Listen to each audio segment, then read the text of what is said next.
J'avoue, je ne sais pas encore comment intituler cette vidéo.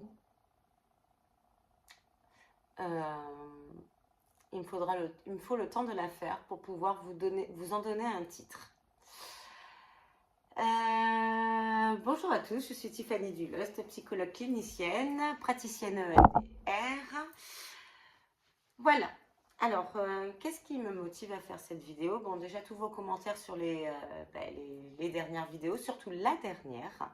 Surtout la dernière. Déjà, je souhaite bienvenue à tous les nouveaux abonnés que j'ai eus, là, suite à la dernière vidéo.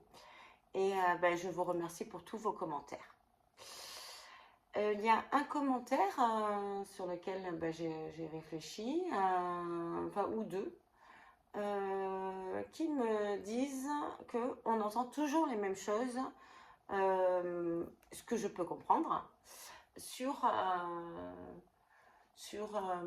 le pervers qui devient un objet fascinant. Bon, moi, il ne me fascine pas forcément le pervers, mais en même temps, je fais de la prévention pour que vous ayez les cartes pour pouvoir, à la rigueur, les détecter ou vous en sortir.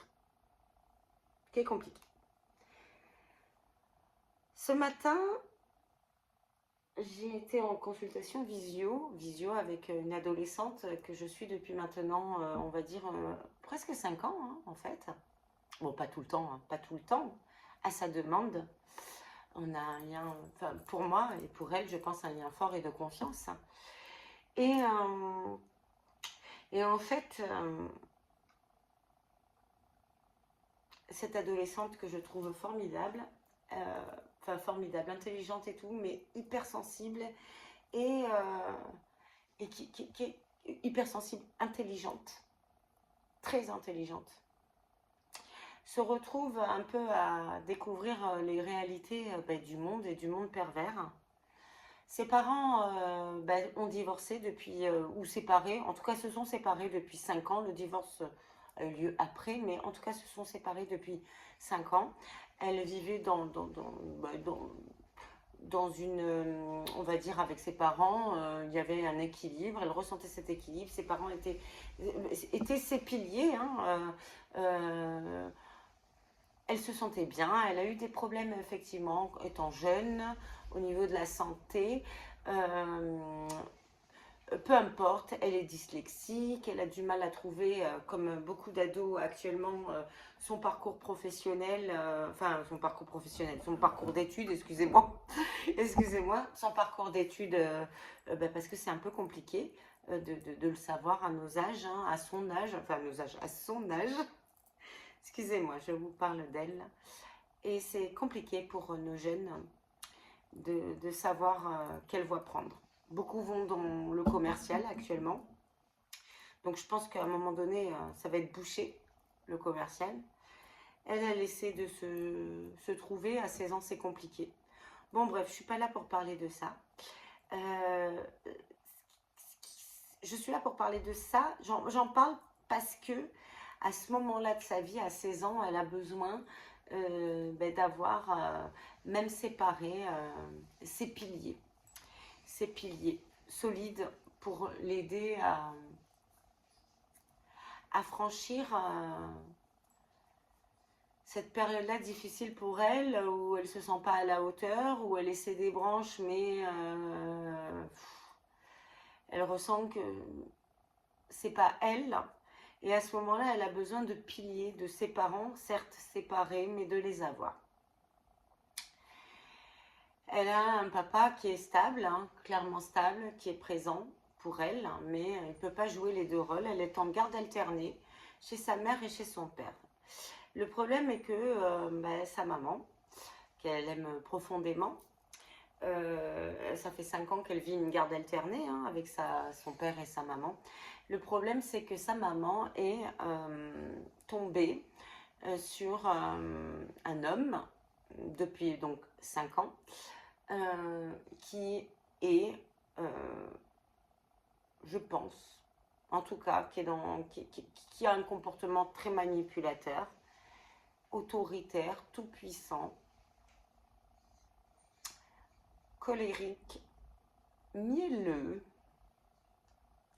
Quand il perd les pédales, qu'il voit que on le rejette, il redevient mielleux. Il fait semblant d'être bienveillant, mais c'est du faux semblant. Et pervers, donc, hein, on a compris. Pervers narcissique. Et alcoolique. Un bel alcoolique. La maman, à l'époque, quand elle était avec le papa, oh, peut-être elle était festive, mais en tout cas, elle n'était pas alcoolique. Elle a décidé de partir avec cet homme-là, d'où le divorce, d'où tout ça. Bon, bref, des problématiques de couple qui font que, bon, ils se sont séparés. Le papa et la maman. Et elle est tombée sur ce fameux pervers. Fameux pervers qui lui a fait du love bombing, on est ok. Et qui a compris que c'était une femme qui était, en tout cas, qui a pointé une chose chez elle pour pouvoir mieux la manipuler.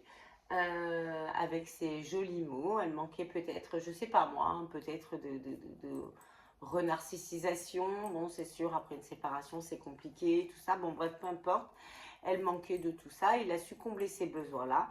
Sauf qu'il a calculé une chose, c'est que effectivement, c'était une femme qui était festive. Festive ne veut pas dire alcoolique, mais à l'époque, elle était certes festive quand il y avait des invités ou en moment. Mais elle n'était pas alcoolique. Il a compris qu'il pouvait y avoir quelque chose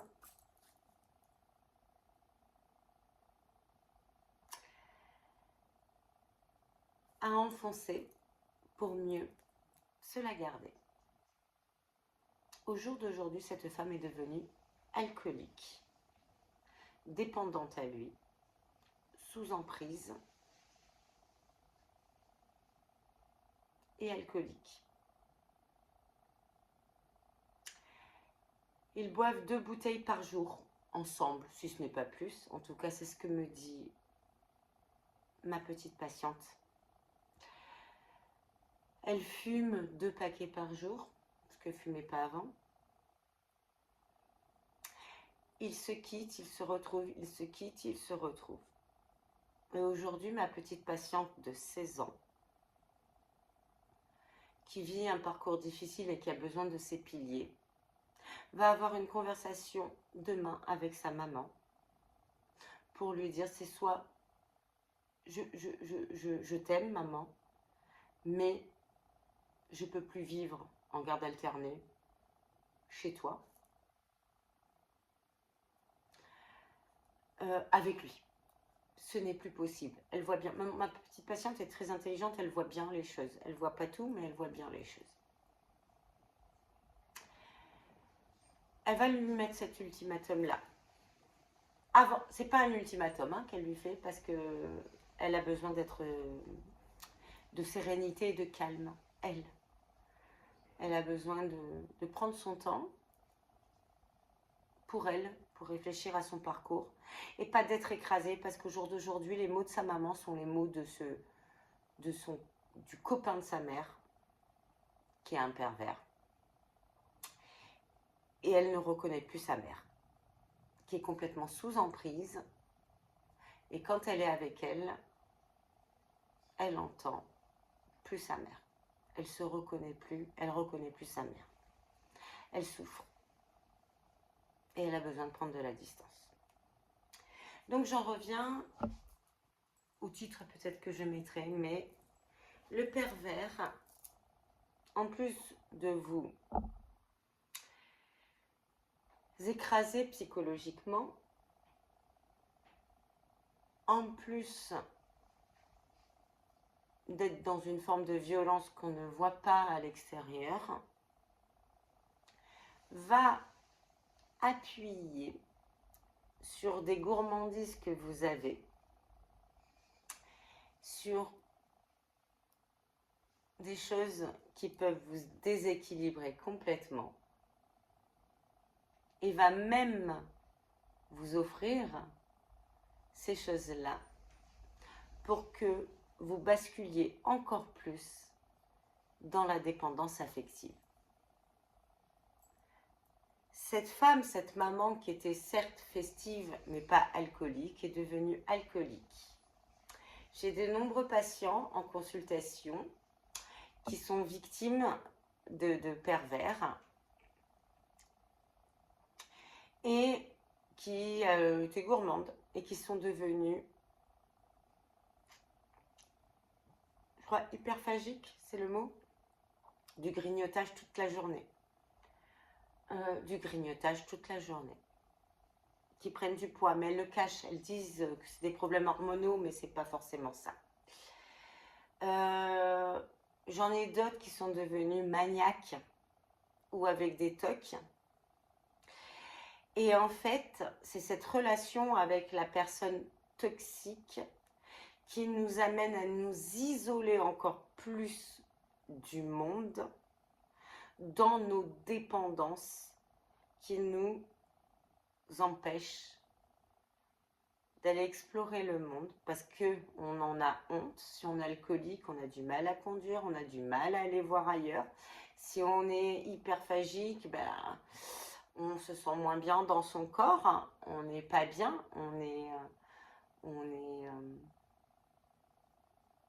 se sent pas bien, on se sent pas bien dans sa peau. Si on a des tocs, on est angoissé. Si on est maniaque, on est angoissé, des angoisses toutes puissantes qui nous empêchent d'aller vers le monde extérieur. Une dépression est bien sûr là-dedans sous-jacente, ce qui fait que dans ces addictions-là, c'est encore plus difficile de se sortir d'une relation perverse. Le pervers,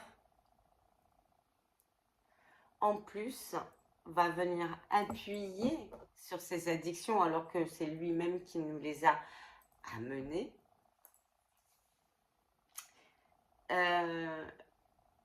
Et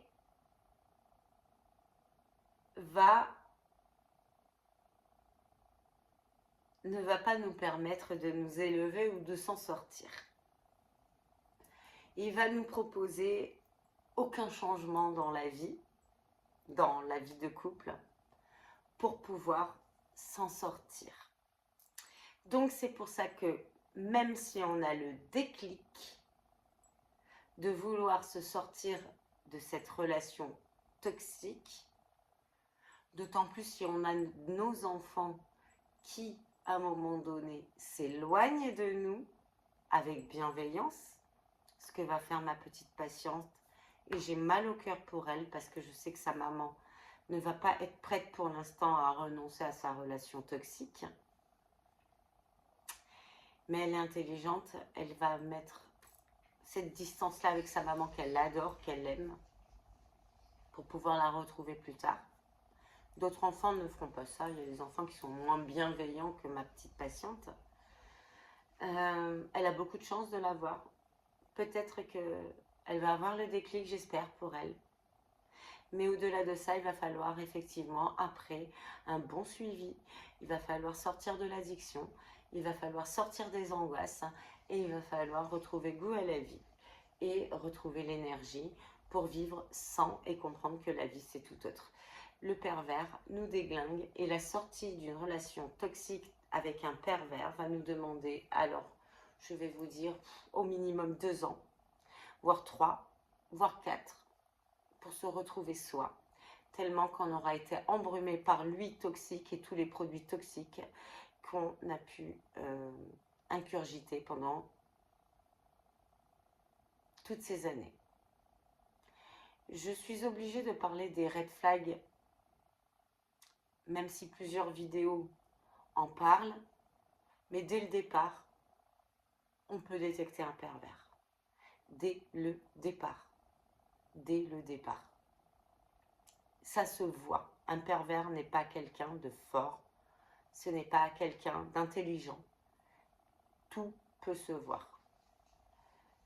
Un pervers, dans la deuxième phase de confrontation, va vous dire une phrase, et celle-là, gardez-la en tête. C'est Je ne savais pas que tu étais comme ça. Je ne savais pas que tu étais comme ça. Rien que cette phrase-là, il faut avoir un déclic. Ça, c'est de la manipulation. D'accord? Je ne savais pas que tu étais comme ça. Ça veut dire quoi? Ça veut dire, sois mon bon petit soldat. Allez, je vous laisse réfléchir à tout ça. Je vous embrasse fort. N'oubliez pas, je n'ai pas encore le titre, mais le pervers nous fait rentrer dans des addictions. Et c'est pour ça qu'on a beaucoup de mal après à sortir de cette relation et même de s'en sortir une fois qu'on a le déclic. Il va falloir travailler sur toutes ces addictions. Et là, obligatoirement, je vous avoue, c'est pas pour faire valoir mon métier, mais il sert aussi à ça. C'est qu'il va falloir toute une reconstruction de tout pour reprendre de la force, de la confiance, de l'estime de soi, sans avoir besoin de ces produits addictifs qui nous rendent dépendants. Il va falloir s'en sortir de cette dépendance et sortir de ces produits qui nous ont rendus dépendants, que ce soit la nourriture, que ce soit l'alcool, que ce soit la drogue, que ce soit tout produit, toute action de dépendance, donc des angoisses. Il va falloir travailler sur tout ça. Ça sera un parcours long, mais une fois que vous l'aurez fait, je peux vous assurer que vous allez être sain et saine d'esprit. Et je peux vous assurer que la vie sera beaucoup plus belle. Beaucoup, beaucoup plus belle. Beaucoup plus belle. Je vous embrasse fort. Si vous avez aimé cette vidéo, vous pouvez liker, vous pouvez vous abonner, vous pouvez partager. Ah oui, partager.